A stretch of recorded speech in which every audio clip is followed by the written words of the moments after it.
বিসমিল্লাহির রাহমানির রাহিম। গত পর্বে আমরা আল্লাহর পবিত্র নাম আল মুসাউইর সম্পর্কে জেনেছি। আজ আমরা তাঁর আরেকটি গুরুত্বপূর্ণ নাম আল গাফফার নিয়ে আলোচনা করব।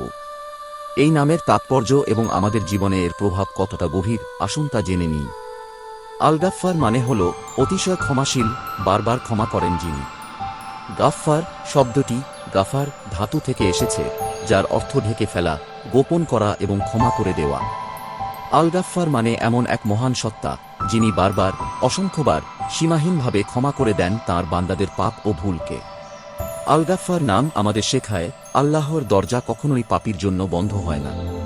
সে যত বড়ই পাপ হোক না কেন, খাঁটি মনে তোবা করলে আল্লাহ বারবার ক্ষমা করে দেন। এই নাম আমাদের অনুপ্রাণিত করে সবসময় ফিরে আসতে, ভুল থেকে শিক্ষা নিতে ও ক্ষমার আশায় তাঁর দিকে মুখ ফেরাতে। তাই তো কুরআনে আল্লাহ বলেছেন, বলুন, হে আমার বান্দাগণ, যারা নিজেদের উপর অত্যাচার করেছ, তোমরা আল্লাহর রহমত থেকে নিরাশ হজো না। নিশ্চয় আল্লাহ সমস্ত গুনাহ ক্ষমা করেন। সূরা জুমার। ইয়া গাফফারু ইগফিরলি, হে গাফফার, আমাকে ক্ষমা করুন।